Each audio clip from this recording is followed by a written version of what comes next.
ప్రయత్నమే మొదటి విజయం అంటారు. ప్రయత్నం ఆగనంత వరకు అవకాశాలు తలుపు తడుతూనే ఉంటాయి. గుంటూరుకు చెందిన అకీబ్ జావేద్ కథ వింటే ఇది అక్షరాల నిజం అనిపిస్తోంది. చేతిలో మంచి ఉద్యోగం ఉన్నా సాధించాల్సింది ఇంకా మిగిలే ఉందని నమ్మాడు ఈ యువకుడు. విధి నిర్వహణలో ఉంటూనే పట్టుదలతో చదివి ఇటీవల విడుదల చేసిన గ్రూప్ 1 ఫలితాల్లో డిఎస్పీగా ఎంపికయ్యాడు. మరి ఈ ప్రయాణం ఎలా సాగిందో మనము తెలుసుకుందాం పదండి.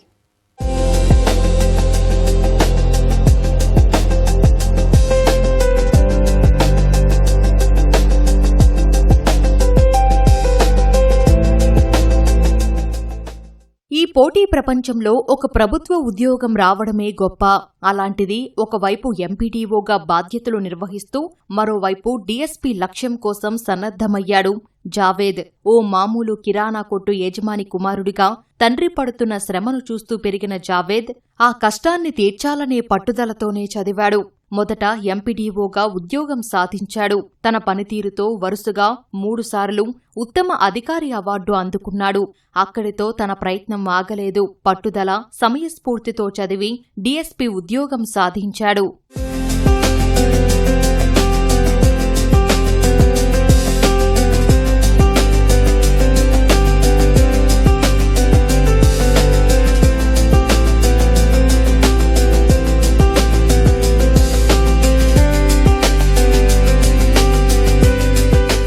గుంటూరు జిల్లా రావేలకు చెందిన జావేద్ మొదటి నుంచి చదువులో టాపరే. జేఈఈలో మంచి ర్యాంక్ సాధించి కేరళలోని కాలీకట్ ఎన్ఐటీలో సివిల్ ఇంజనీరింగ్ పూర్తి చేశారు. పోటీ పరీక్షలు రాసి అటవీ శాఖలో సెక్షన్ ఆఫీసర్గా కొలువు సంపాదించాడు. తర్వాత గ్రూప్ 2 పరీక్షలు రాసి ఎంపీడీఓ ఉద్యోగం సాధించాడు. పార్వతీపురం, బాపట్ల జిల్లా ఎద్దనపూడిలో ఎంపీడీఓగా బాధ్యతలు నిర్వహించాడు. చిన్నప్పటి నుంచి మా అమ్మా నాన్న వాళ్ళు కష్టపడుతూనే ఉండేవాళ్ళు. బట్ ఏ రోజు కూడా వాళ్ళు చేసే యాక్టివిటీలో నన్ను కానివ్వండి, మా అక్కను కానివ్వండి, మీరు మాకు కొంచెం హెల్ప్ చేయండి అన్నటువంటి సందర్భాలు లేవు. సో వాళ్ళు ఎప్పుడు మమ్మల్ని ఫ్రీగా వదిలిపెట్టేవాళ్ళు. ఎటువంటి రిక్వైర్మెంట్స్ కావాలన్నా కానీ అకాడమిక్ వైజ్ అన్ని ప్రొవైడ్ చేస్తూ కష్టపడుతూ వాళ్ళు మాకు ఇచ్చినటువంటి ఫ్రీడమ్ వల్లే మాకు ఇవాళ అవకాశం రావడం జరిగింది. టఫ్ సిచ్యువేషన్స్ అనేది చిన్నప్పటి నుంచి ఫేస్ చేస్తూనే ఉన్నామండి. కొత్తగా ఈ జాబ్లో వచ్చిన తర్వాత ఆబ్వియస్లీ జాబ్కి తగ్గట్టుగా ఉంటాయి, మనం ఎక్స్పెక్ట్ చేయని సిచ్యువేషన్స్ ఉంటాయి. ముందు నుంచి కూడా మనం వాటిని డీల్ చేయడం అనేది ఈ ఎంపీడీఓ జాబ్లో కూడా సిచ్యువేషన్స్ అనేది కంపల్సరీ వస్తూనే ఉన్నాయండి. సిచ్యువేషన్ తగ్గట్టుగా ఉన్నటువంటి ఆప్షన్స్ని ఎవాల్యుయేట్ చేసుకొని ఏది కరెక్ట్ ఏంటి కాదనేటువంటిది కొన్నిసార్లు కొంతమంది సీనియర్స్ గైడెన్స్ తీసుకోవాల్సి వస్తుంది. కొన్నిసార్లు ఫ్రెండ్స్ కానివ్వండి, కొలీగ్స్ కానివ్వండి, అందరు గైడెన్స్ ఎవరైతే మనకి ప్రొవైడ్ చేయగలరో వాళ్ళ హెల్ప్ తీసుకొని మనం అల్టిమేట్గా ఆప్షన్స్ని ఎవాల్యుయేట్ చేసుకొని ఏది కరెక్ట్ వచ్చేయడం అనేది ఇప్పుడైనా తర్వాతైనా అదే మెథడ్ అనేది నేను అనుకుంటూ ఉంటాను. ఎన్ఐటీలో ఇంజనీరింగ్ చదివిన జావేద్కు చాలా కంపెనీల్లో అవకాశాలు వచ్చాయి. అయితే సివిల్ సర్వీస్ అనేది తన చిన్నప్పటి కల. అందుకే ప్రైవేటు ఉద్యోగాల వైపు చూడలేదు. సివిల్స్ కోచింగ్ తీసుకుంటానని తన తండ్రిని ఒప్పించాడు. ఆ తర్వాత ప్రభుత్వ ఉద్యోగం సాధించాడు. ఉద్యోగ బాధ్యతలు నిర్వహిస్తూ సివిల్స్, గ్రూప్స్కు సిద్ధమయ్యాడు. భవిష్యత్తులో ఐపీఎస్ అవ్వడమే తన లక్ష్యమని చెబుతున్నాడు జావేద్. మోస్ట్లీ నా ప్రిపరేషన్ ఫస్ట్ ఒక 1 or 2 years తీసేస్తే జాబ్లో ఉన్నప్పుడే జరిగిందండి. కంటిన్యూస్గా 2021 నుంచి కూడా నేను క్లియర్ చేసిన 2-3 ఎగ్జామ్స్ అన్ని కూడా జాబ్లో ఉన్నప్పుడే క్లియర్ చేయడం జరిగింది. సో జనరల్గా జాబ్ చేసుకోవటము, ఇంటికి వచ్చేసి ఒక మార్నింగ్ ఒక అర్లీగా లేసి ఒక 2 hours, ఈవినింగ్ వచ్చిన తర్వాత ఒక 2 hours చేసుకోవడం, ఈ కంటిన్యూస్గా ఇట్లా 4-5 hours ప్రిపరేషన్తోనే జాబ్ చేస్తూనే క్రాక్ చేయడం జరిగింది. కొన్నిసార్లు టఫ్ సిచ్యువేషన్స్ ఉంటాయి, అలాంటప్పుడు కొంచెం ప్రిపరేషన్ డివేట్ అవుతూ ఉంటుందండి. కాకపోతే ఇన్ జనరల్ నార్మల్ డేస్లో కొంచెం టైం దొరుకుతుందండి కంపల్సరీ. ఎర్లీ మార్నింగ్స్ కానివ్వండి, లేట్ నైట్స్ కానివ్వండి. ఒక బిజీ డే తీసేస్తే ఎక్సెప్షనల్ డేస్ కొన్ని ఉంటాయి, అవి కాకుండా నార్మల్ డేస్లో కొంచెం ఖచ్చితంగా టైం దొరుకుతుంది.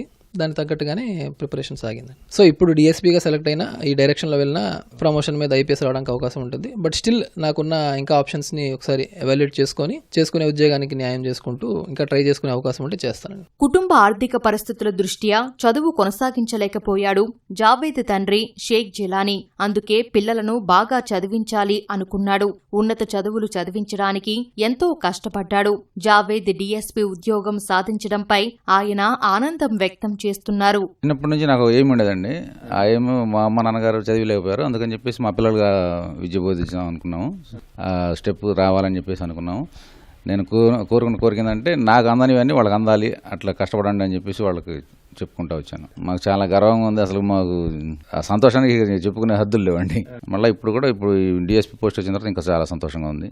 ఇంకో అటెంప్ట్ ఉంది యూపీఎస్సీకి, ట్రై చేస్తానంటున్నాడు. కొడతాడనే నమ్మకం ఉంది. సహోద్యోగులు, ఉన్నతాధికారుల నుంచి ప్రోత్సాహం పొందేవాడు జావేద్. విధులు నిర్వర్తిస్తూనే రోజుకు 4 గంటలు క్రమం తప్పకుండా చదివేవాడు. ఇలా పట్టుదలతో చదివి విజయం సాధించాడు. ఇంతకు ముందు మనం న్యూస్లో చదివేదాన్ని బట్టి కూడా ఖచ్చితంగా ఇన్స్పిరేషన్ అనేది వచ్చేది. దగ్గరగా ఈ జాబ్లో ఎంపీడీఓగా జాయిన్ అయిన తర్వాత దగ్గరగా కొంతమందిని అబ్జర్వ్ చేసిన తర్వాత ఇంకొంచెం మోటివేషన్ అనేది వచ్చేది. ఎస్పెషల్గా మేము పార్వతీపురంలో చేసినప్పుడు అక్కడ జాయింట్ కలెక్టర్గా ఆనంద్ గారు చేసేవాడు. ఆయన ఒకళ్ళు, అక్కడ మా కలెక్టర్గా నిశాంత్ కుమార్ సార్, తర్వాత శ్యామ్ ప్రసాద్ సార్, వీళ్ళు ముగ్గురు ఎస్పెషల్గా వాళ్ళని దగ్గరగా చూసినప్పటి నుంచి వాళ్ళ అడ్మినిస్ట్రేషన్ ఇంకొంచెం ఎక్కువ ఇంట్రెస్ట్గా అనిపించేది. ప్రిపరేషన్ చేసేటప్పుడు టైం దానికి అంటే 100% ఇస్తే మళ్ళీ మనం సగం మైండ్ అటు సగం మైండ్ ఇటు లేకుండా 100% మనం ఏ డైరెక్షన్లో వెళ్తున్నామో దాంట్లో క్లారిటీతో 100 సార్లు ఆలోచించుకొని ఒకసారి డెసిషన్ తీసుకున్న తర్వాత మళ్ళీ సెకండ్ థాట్స్ ఏం లేకుండా దాంట్లో ఫుల్ ఇన్వెస్ట్ అయ్యి ముందుకెళ్తూ గైడెన్స్ తీసుకోవడం కూడా చాలా ఇంపార్టెంట్. కరెక్ట్ డెసిషన్స్ తీసుకున్న వాళ్ళని ఫాలో అవుతూ వెళ్ళడం కూడా చాలా ఇంపార్టెంట్. సాధనమున పనులు సమకూరు ధరలోన అనే వేమన మాటను నిజం చేస్తున్నాడు జావేద్. నిరంతరం కృషి చేస్తే ఎన్ని అడ్డంకులున్నా లక్ష్యాన్ని సాధించవచ్చు అనడానికి ఈ యువ ఆఫీసరే నిదర్శనం.